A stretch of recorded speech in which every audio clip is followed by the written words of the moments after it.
Hi everyone, this is Anam. Welcome to PhD jobs and admission. So आज के इस video में हम सीसीएसयू यानी चौधरी चरण सिंह यूनिवर्सिटी के पीएचडी एंट्रेंस एग्जामिनेशन के लिए आज के इस सेशन में हम रिसर्च मेथोडोलॉजी के इंपॉर्टेंट एमसीक्यूज देखने जा रहे हैं। जिससे कि आप सभी को पता है सीसीएसयू के पीएचडी एंट्रेंस एग्जामिनेशन का आपका एग्जामिनेशन जो स्केड्यूल है रिलीज हो चुका। आपका जो एग्जाम है आप PhD entrance examination 3rd and 4th of December को कंडक्ट करवाया जाएगा। ठीक है, यानी आज से आपके पास 10 to 12 डेज रिमेनिंग है प्रिपरेशंस के लिए। तो आपको किस तरीके से प्रिपरेशंस करना है, क्योंकि आपका जो पेपर 1 होता है वो काफी सारे यूनिट्स पर बेस्ड होता है। तो आपको किस तरीके से प्रिपरेशंस करनी है, आपको कौन सा कंटेंट फॉलो करना है, किस तरीके से इन कम से कम डेज में आपको प्रिपरेशंस करनी है, ये सारी चीजें हमारे कोर्स में हम आपको बताते हैं। तो स्क्रीन पर जो नीचे नंबर हाईलाइट हो रहा है व्हाट्सएप नंबर है ये हमारा, आपको इस नंबर पर हमें कांटेक्ट करना है। तो आज के सेशन को आपको अच्छी तरीके से देख लेना है। जो भी आपके डाउट्स है, जो भी आपके क्वेश्चंस है, आप मुझे कमेंट सेक्शन में पूछ सकते हो। तो चलिए ज्यादा टाइम वेस्ट नहीं करते हुए आज के सेशन को हम स्टार्ट करते हैं। So let's begin with the today's session. मैंने आपके साथ शेयर करा पेपर 1 आपका काफी सारे यूनिट्स पर बेस्ड रहता है। जैसे कि 7 यूनिट्स है, research methodology, mathematical reasoning, data interpretation, ICT, communication. तो इस तरीके से आपके 7 यूनिट्स पर पेपर 1 बेस्ड होता है, जिसमें हम आपको video lectures, notes, mock test, revision MCQs, PDF, ये सारी चीजें आपको एक ही जगह पर हम प्रोवाइड करते हैं विथ मिनिमम प्राइस। ठीक है, मिनिमम प्राइस में हम आपको ज्यादा से ज्यादा चीजें प्रोवाइड करने की कोशिश करते हैं, जिससे कि आप स्क्रीन पर देख सकते हो। ये सारा कंटेंट आपको हम बायलिंगुअल लैंग्वेजेस में प्रोवाइड करते हैं, यानी Hindi as well as in English, दोनों लैंग्वेज में आपको ये कंटेंट देखने मिलेगा। और यहाँ पर इस कंटेंट की हम गारंटी देते हैं कि हम आपको इतना प्रिपेयर करवा देंगे कि आप एटलीस्ट पासिंग मार्क्स तक मार्क्स स्कोर कर सको। तो हमारे कोर्स में जो हम आपको गाइड करते रहते हैं, हमारे जो एक्सपर्ट्स होते हैं, हमारे जो टीचर्स की टीम है, वो आपको इतना गाइड करवा देते हैं कि आप एटलीस्ट पासिंग मार्क्स तक तो मार्क्स स्कोर कर सको। तो हम आपको टाइम टू टाइम प्रॉपरली सारी चीजें बताते रहते हैं, उसका आपको कोई टेंशन लेने की जरूरत नहीं है। जैसे भी आपके नोटिफिकेशंस आते हैं यूनिवर्सिटी की तरफ से, वो भी हम आपको टाइम टू टाइम बताते रहते हैं। तो याद रखना है, आपको ज्यादा से ज्यादा टाइम नहीं रहेगा आपके पास, जल्द से जल्द आपको प्रिपरेशन को स्टार्ट करना है। तो स्क्रीन पर जो नंबर नजर आ रहा है इस पर आप व्हाट्सएप के थ्रू हमें कांटेक्ट कर सकते हो, या फिर आप हमारे ऐप के थ्रू भी स्टडी मटेरियल को एक्सेस कर सकते हो, जिसके लिए लिंक मैंने आपके साथ नीचे comment section as well as description box में भी शेयर कर रखा है। So that's it and let's begin with today's session. Which of the following statements is or are correct? Hypothesis is a proposition which can be put to test to determine its validity. Or point 2, null hypothesis should always be disproved if the hypothesis is disproved. निम्नलिखित में से कौन सा और कौन से स्थान सही है? फर्स्ट पॉइंट, परिकल्पना एक प्रस्ताव है जिसे इसकी वैधता निर्धारित करने के लिए परीक्षण के लिए रखा जा सकता है। और पॉइंट 2, यदि परिकल्पना अस्वीकृत होता है तो शून्य परिकल्पना को हमेशा अस्वीकृत किया जाना चाहिए। तो इस क्वेश्चन में हमें ये फाइंड आउट करना है कि दिए गए जो 2 पॉइंट्स हमें दिए गए हैं उनमें से कौन सा एक पॉइंट सही है या फिर दोनों भी पॉइंट सही है। मतलब इस प्रश्न में हमें ये पता लगाना है कि दिए गए दोनों पॉइंट में से कौन सा पॉइंट सही होगा, कौन सा स्थान सही होगा, हमें ये पता लगाना है। और हमें कौन से विकल्प में सही ऑप्शन गिवन है इस क्वेश्चन का, ये फाइंड आउट करना है। तो जैसे कि यहाँ पर हमें 2 पॉइंट्स गिवन है और उन दोनों पॉइंट्स को हम डिटेल में देखेंगे। First point is hypothesis is a proposition. So yes, hypothesis एक proposition होता है, एक टेंटेटिव स्टेटमेंट होता है। हम पहले से इसके बारे में गेस करते हैं। proposition मतलब हम कुछ गेस करते हैं। हाइपोथेसिस जिसे हम परिकल्पना कहते हैं, परिकल्पना एक प्रस्ताव होता है, मतलब उसके बारे में हम पहले से ही भविष्यवाणी कर लेते हैं कि ऐसा करने से ऐसा हो सकता है। सो आगे हम स्टेटमेंट को कंप्लीट करते हैं, which can be put to test to determine its validity. Yes, हम इसीलिए हाइपोथेसिस को पुट करते हैं ताकि हम इसको टेस्ट कर सके, उसकी वैलिडिटी चेक कर सके, क्या वो एग्जिस्ट कर रही है या फिर नहीं कर रही है। अगर आपकी हाइपोथेसिस आप टेस्ट करते हो, अगर वो सही निकली तो आप उसको एक्सेप्ट कर लेते हो, अगर वो सही नहीं निकली तो आप उसको रिजेक्ट कर लेते हो। सो हाइपोथेसिस जो होती है उसको हम सही नहीं मानते अपनी रिसर्च में, एक टेंटेटिव स्टेटमेंट मानते हैं और एक प्रस्ताव मानते हैं, और उसको हम एक भविष्यवाणी कहते हैं। हम कुछ चीजों को लेकर भविष्यवाणी करते हैं अपने नॉलेज के बेसिस पर, अपने ज्ञान के बेसिस पर, और उससे हम अपने रिसर्च में, अपने शोध में उसका परीक्षण करते हैं, मतलब उसको टेस्ट करते हैं और बताते हैं कि वो वैलिड है या फिर नहीं है। सो यस, यहाँ पर जो आपका हाइपोथेसिस से रिलेटेड हमें फर्स्ट स्टेटमेंट गिवन है, ये सही है। सो हाइपोथेसिस एक प्रपोजिशन होता है, मतलब एक गेसेस होते हैं रिसर्चर्स के, और कुछ टेंटेटिव स्टेटमेंट होता है जिसे रिसर्चर कुछ समय के लिए मान लेते हैं और उसे अपने रिसर्च में टेस्ट करते हैं, उसकी वैलिडिटी बताते हैं कि वो एग्जिस्ट कर रहा है या फिर नहीं, क्या वो सही है, क्या हमें उसे रखना चाहिए या फिर रिजेक्ट करना चाहिए। सो यहाँ पर आपको जो फर्स्ट पॉइंट गिवन है ये सही है। उसी तरीके से हम पॉइंट 2 देखते हैं। So null hypothesis should always be disproved if the hypothesis is disproved. मतलब आप क्या करते हो जब भी आपकी हाइपोथेसिस डिस्प्रूव हो जाती, मतलब आपकी यदि परिकल्पना अस्वीकृत हो जाती है, तो आपकी जो शून्य परिकल्पना होती है उसे भी आप डिस्प्रूव करने की कोशिश करते हो। सो यस, क्योंकि याद रखिएगा नल हाइपोथेसिस को रिसर्च अपने रिसर्च में डिस्प्रूव करने की कोशिश करते हैं, उसे प्रूफ नहीं मान के चलते, क्योंकि नल हाइपोथेसिस क्या बताती है कि वेरिएबल्स के बीच में कोई रिलेशन ही नहीं है। नल हाइपोथेसिस कोई भी रिलेशन को नहीं बताती है, क्योंकि रिसर्चर को उस चीज को प्रूफ करना होता है, उनको बताना होता है कि नहीं, जो वेरिएबल्स होते हैं उनके बीच में कुछ ना कुछ रिलेशन होगा ही। सो रिसर्चर ये अपने रिसर्च में प्रूफ करने की कोशिश करते हैं, लेकिन नल हाइपोथेसिस हमें बताती है कि कोई वेरिएबल्स के बीच में कोई भी रिलेशन नहीं है। तो याद रखिएगा, हमेशा रिसर्चर जब भी अपनी हाइपोथेसिस को टेस्ट करते हैं रिसर्च में, सो रिसर्चर ये कोशिश करते हैं कि वो अपनी नल हाइपोथेसिस को रिजेक्ट करे और वो अल्टरनेटिव हाइपोथेसिस को ऑटोमेटिकली उस केस में एक्सेप्ट कर लेते हैं। सो नल हाइपोथेसिस जब भी रिजेक्ट हो जाती है और रिसर्चर अपने रिसर्च में जब भी हमेशा अपनी नल हाइपोथेसिस को ऑलवेज डिस्प्रूव करने की कोशिश करते हैं और ऑटोमेटिकली उस केस में अल्टरनेटिव हाइपोथेसिस ट्रू हो जाती है। अल्टरनेटिव हाइपोथेसिस क्या होती है कि ये आपकी नल हाइपोथेसिस का अपोजिट होती है, वो बताती है कि वेरिएबल्स के बीच में कुछ ना कुछ रिलेशन है, लेकिन नल हाइपोथेसिस कहती है कुछ रिलेशन नहीं है। सो याद रखिए, यहाँ पर जो आपको पॉइंट सेकंड गिवन है, जो आपको पॉइंट 2 गिवन है, ये आपका सही है। रिसर्चर्स जो आपके शोधकर्ता जो है, आपकी जो शून्य परिकल्पना इसको हमेशा अस्वीकार करने की कोशिश करते हैं। सो यहाँ पर आपका फर्स्ट और सेकेंड पॉइंट दोनों भी सही है, इसलिए इस क्वेश्चन का आपका राइट आंसर हो जाएगा option C, both first and second correct. First and second statement दोनों भी सही है। नेक्स्ट, डायग्नोस्टिक रिसर्च स्टडीज, नैदानिक अनुसंधान अध्ययन।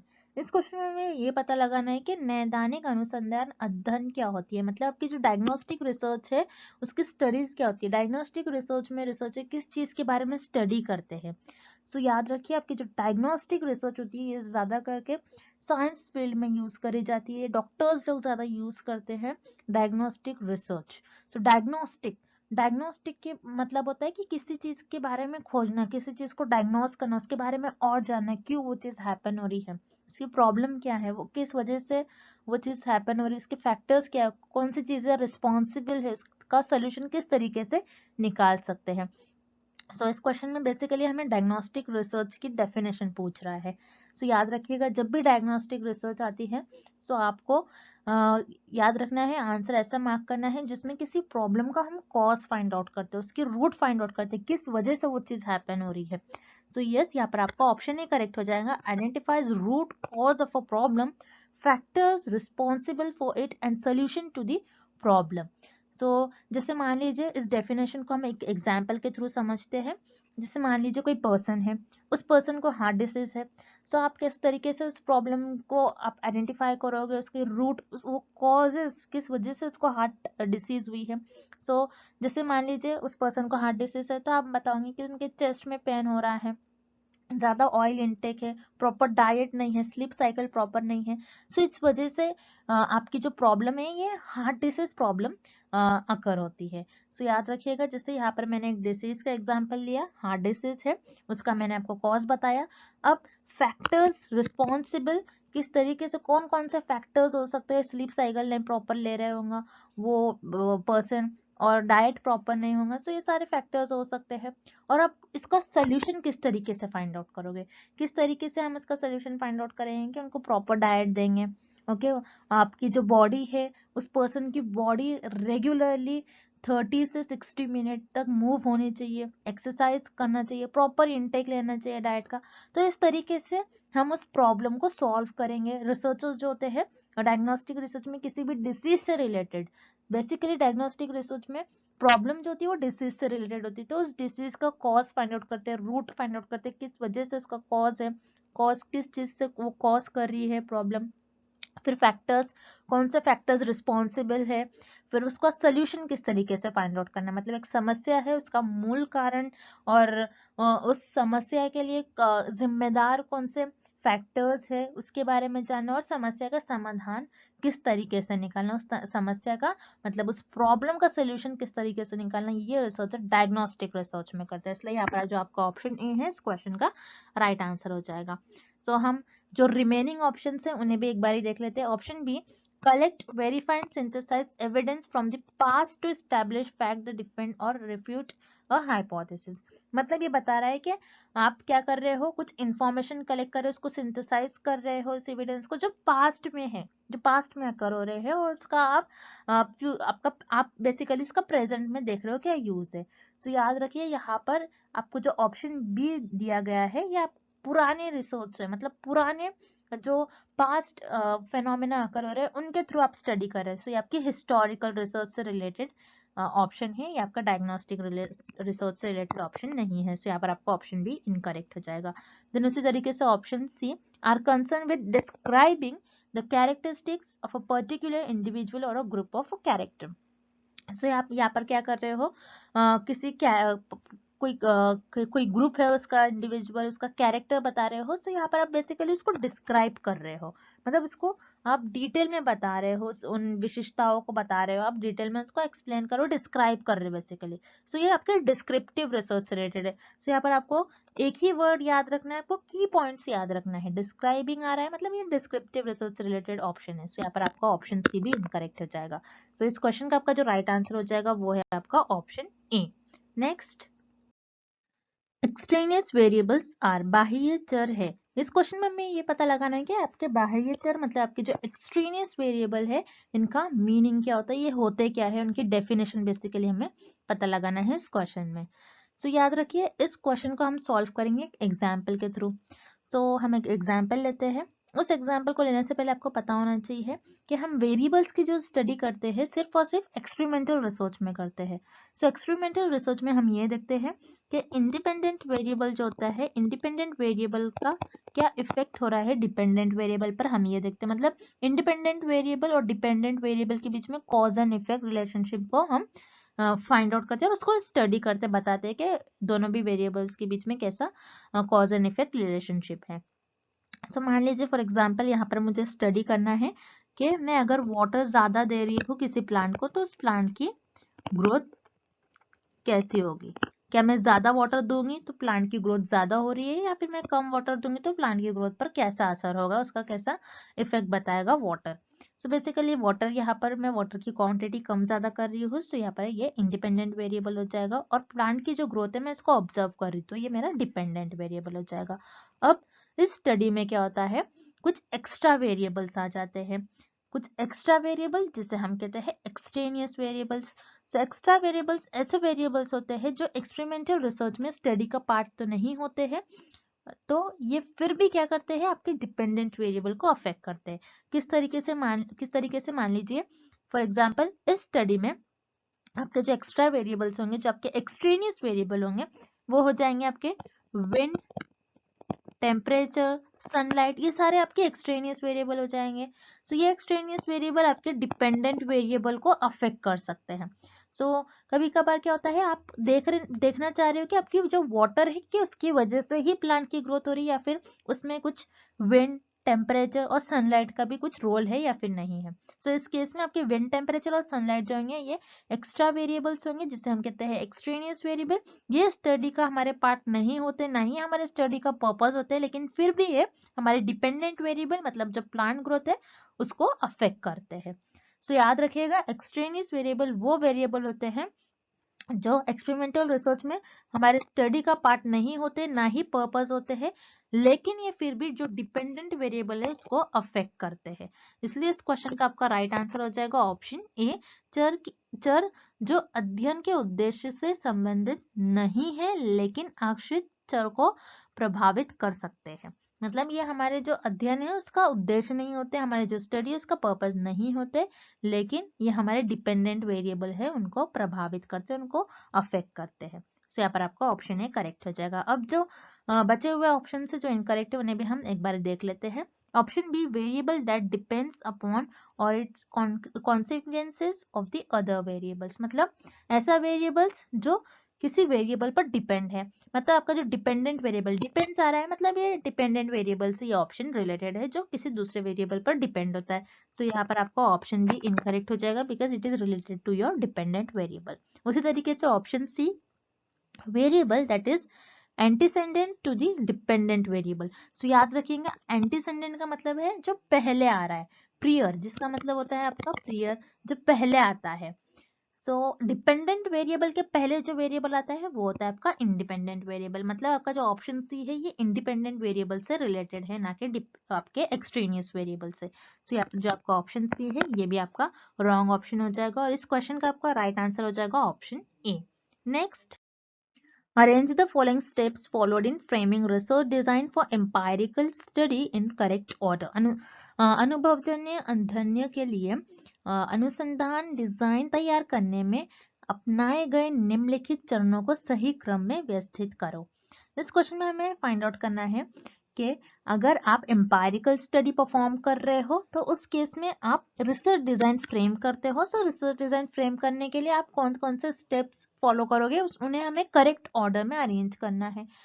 सो यहाँ पर एम्पायरिकल स्टडी क्या होती है, जो आप आपके ऑब्जर्वेशंस की बेसिस पर जिसमें आप एक्सपेरिमेंट्स परफॉर्म करते हैं, आप रियलिटी में उसको परफॉर्म करते हो, सो उसे हम कहते हैं एम्पायरिकल स्टडी। अब एम्पायरिकल स्टडी के लिए आप रिसर्च डिजाइन तैयार कर रहे हो, रिसर्च डिजाइन मतलब कि अनुसंधान डिजाइन तैयार कर रहे हो। रिसर्च डिजाइन क्या होती है, जिसमें आप सारी प्लानिंग करते हो कि मैं इस तरीके से डेटा कलेक्ट करने वाली हूँ, मैं ये सैम्पलिंग टेक्निक मेथड यूज करूंगी, इस मेथड से मैं डेटा कलेक्ट करूंगी, उसके बाद मैं इसको किस तरीके से एनालाइज करूंगी, फिर मैं कहाँ के लोगों को लूंगी, किस पॉपुलेशन पर मैं रिसर्च करूंगी, ये सारी चीजें आप डिसाइड कर लेते हो। बेसिकली यहाँ पर प्लानिंग करते हैं कि आप किस तरीके से रिसर्च को परफॉर्म करने वाले हो, स्टडी को आप परफॉर्म करने वाले हो। सो यहाँ पर हमें पूछ रहा है इस क्वेश्चन में कि अगर आप एम्पायरिकल स्टडी परफॉर्म करें तो उसकी आप रिसर्च डिजाइन आप उसको तैयार कर रहे हो, आपके अनुसंधान डिजाइन को अगर आप तैयार कर रहे हो तो दिए गए जो हमें ऑप्शन से दिए गए पॉइंट्स है उनको हमको एक करेक्ट ऑर्डर में अरेंज करना है। पहले हम क्या इंक्रीज मतलब पहले हम क्या डिसाइड करते हैं, फिर उसके बाद किस तरीके से पूरी रिसर्च स्टडी को हम परफॉर्म करेंगे हमें बता करना है।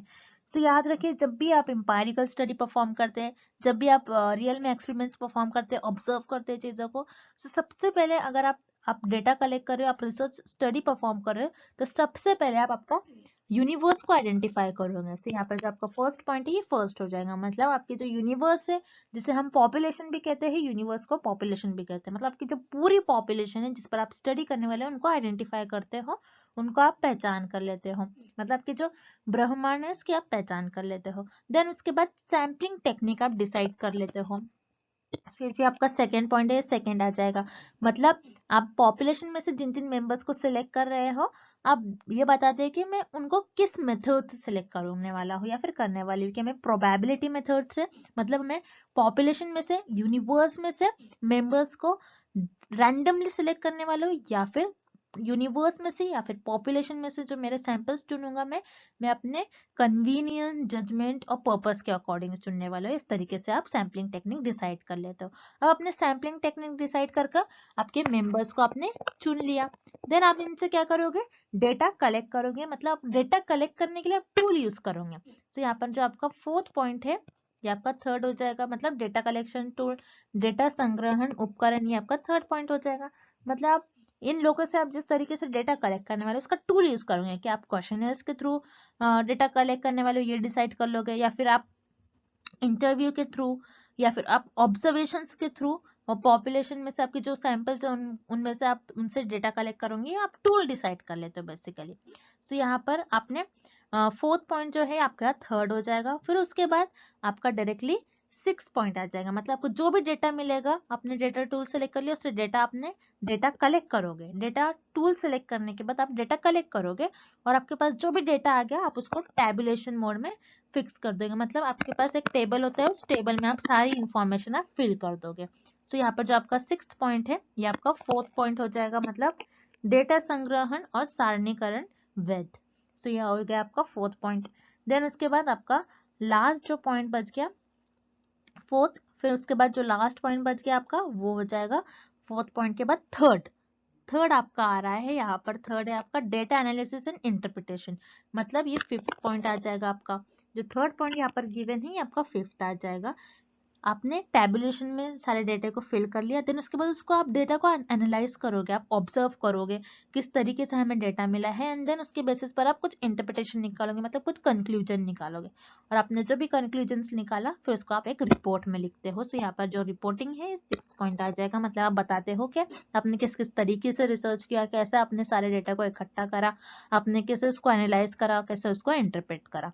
सो इस वे में आप आपकी जो एम्पायरिकल स्टडी है उसके लिए अगर आप रिसर्च डिजाइन फ्रेम करते मतलब आपके रिसर्च डिजाइन तैयार करते तो ये सारे स्टेप आप परफॉर्म करोगे। सो ये ऑर्डर हमें ऑप्शन सी में गिवन है, सो इसलिए इस क्वेश्चन का आपका राइट आंसर हो जाएगा option C. Next, data set has a skewed distribution, एक डेटा सेट में एक विषम वितरण होता है। इस क्वेश्चन में हमें ये फाइंड आउट करना है, ये पता लगाना है कि आपके पास जो डेटा है, एक डेटा है, उस डेटे को आपने डिस्ट्रीब्यूट कर दिया, मतलब उस डेटा को आपने ग्राफिकल फॉर्म में डिस्ट्रीब्यूट कर दिया, कुछ इस तरीके से आपने डिस्ट्रीब्यूट कर दिया।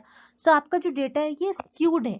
स्क्यूड का मतलब होता है झुका हुआ, आपका डेटा कुछ इस तरह, कुछ एक तरफ झुका होगा, कुछ एक तरफ इस तरफ ज्यादा झुका होगा।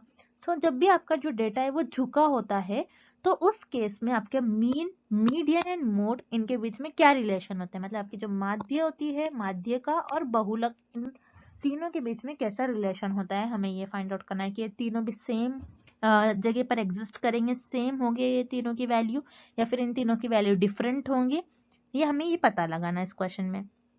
तो याद रखिए, इसके लिए आपको ये डायग्राम याद होना बहुत इंपॉर्टेंट है, आपको बस इस डायग्राम को याद रखना है, बहुत इंपॉर्टेंट डायग्राम है। मैं आपको बता दूं इस टॉपिक से आपको एग्जाम में 1 और 2 क्वेश्चंस कंपलसरी पूछे ही जाते हैं, इसलिए आप इस डायग्राम को अच्छी तरीके से याद करके चले जाइए, जिससे कि आप इस टाइप के क्वेश्चंस को इजीली सॉल्व कर पाओगे। जैसे कि आप देख रहे हो इस डिस्ट्रीब्यूशन में, जैसे स्क्यूड, स्क्यूड का मतलब होता है आपका डेटा झुका हुआ, जैसे कि यहाँ पर आप देख रहे हो स्क्यू के आपके दो टाइप होते हैं, एक होता है पॉजिटिव स्क्यू, एक होता है नेगेटिव स्क्यू।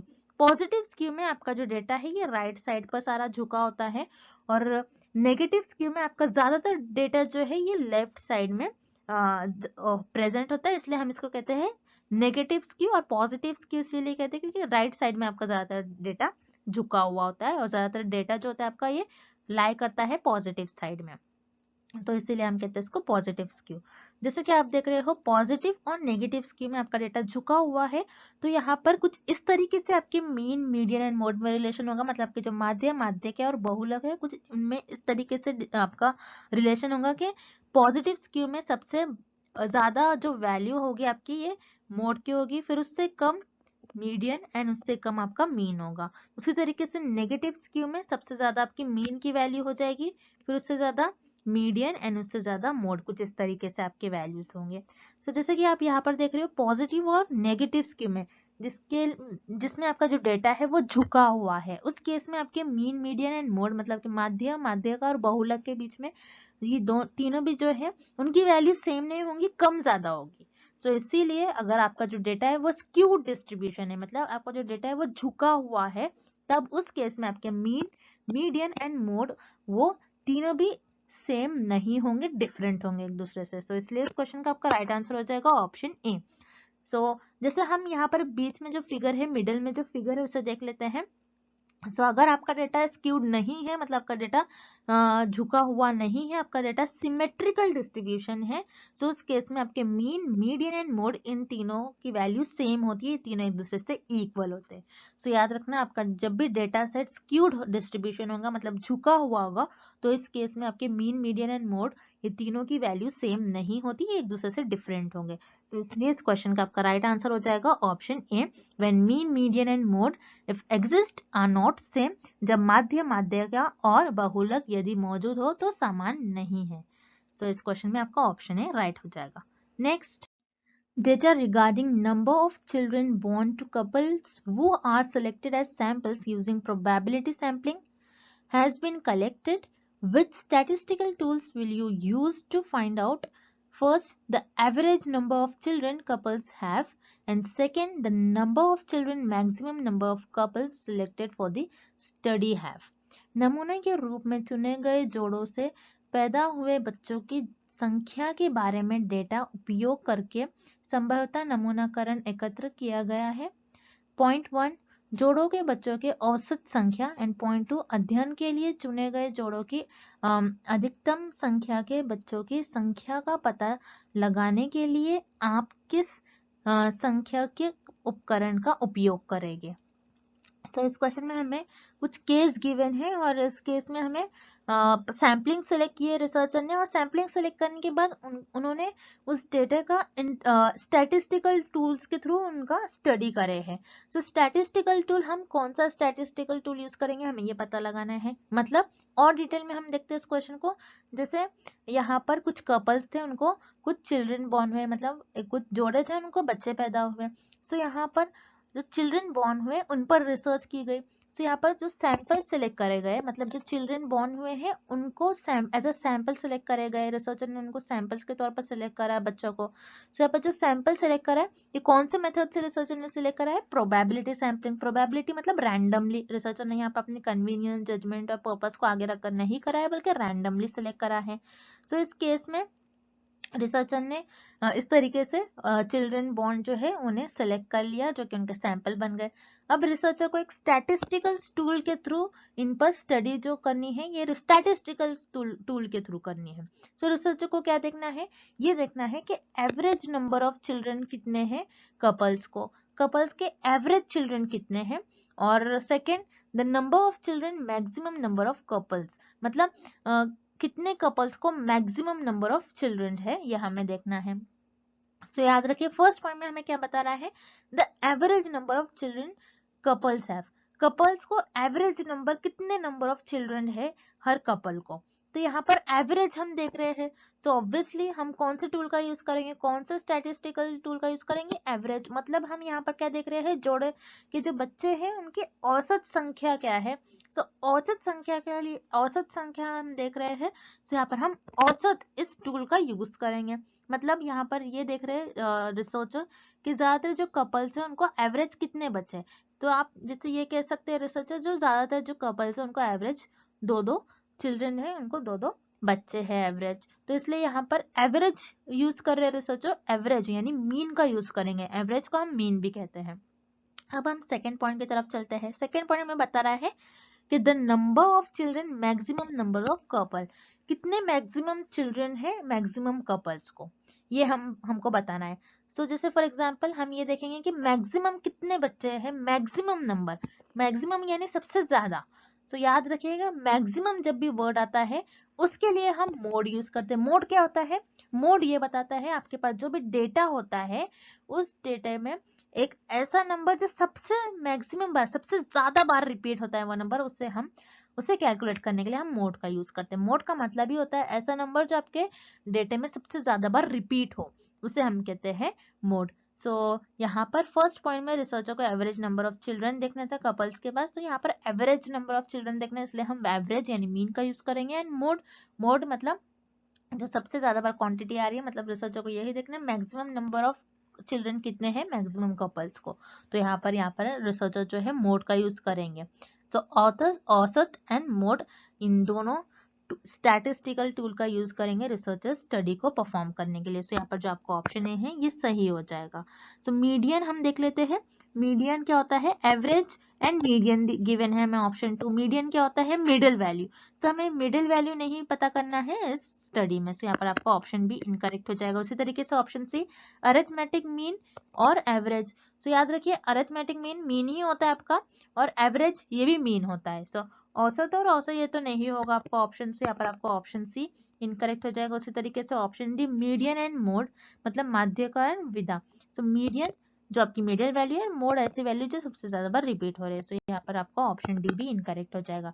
सो इस क्वेश्चन का आपका राइट आंसर हो जाएगा ऑप्शन ए। इस स्टडी को परफॉर्म करने के लिए researcher average and mode statistical tool का यूज करेंगे। Next, a complete enumeration of all items in the population is known as, जनसंख्या में सभी मदों की संपूर्ण गणना को कहा जाता है।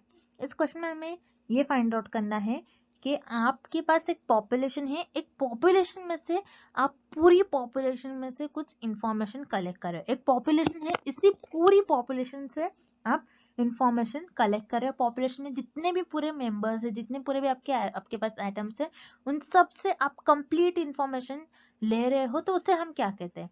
याद रखिएगा, जब भी आप पूरी पॉपुलेशन में से, मतलब आपकी जो पूरी जनसंख्या है, जनसंख्या के सभी मेंबर्स में से, सभी उनके एलिमेंट्स जो होते हैं आपकी जनसंख्या के, उन सभी से आप इंफॉर्मेशन कलेक्ट कर रहे हो, तो उसे हम कहते हैं सेंसस इंक्वायरी, जनगणना जांच। सो आप क्या करते हैं, आपकी जनगणना जो होती है, आपकी जो सेंसस जो होते हैं, इनसे आप इंक्वायरी लेते हो।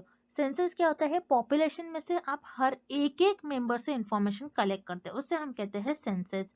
और सेंसस जांच ये भारत में हर 10 साल पर किए जाती है, मतलब सेंसस जो होता है भारत में हर 10 साल पर कंडक्ट करवाई जाती है, जिससे पता लगता है कि उस पर्टिकुलर, जिससे पता लग जाता है कि भारत में हमारी कितनी पॉपुलेशन है, कितने लोग लिटरेट है, कितने लोग पढ़े लिखे, कितने लोग एजुकेटेड हैं, और पॉपुलेशन जो रह रही है उनकी जो स्टेटस क्या है, उनका सोशल स्टेटस कैसा है, वो क्या, उनकी इनकम कितनी है, एवरेज इनकम कितनी है लोगों की, ये बता सकते हैं सेंसस इंक्वायरी के थ्रू और जनगणना जांच के थ्रू यही स्टडी की जाती है।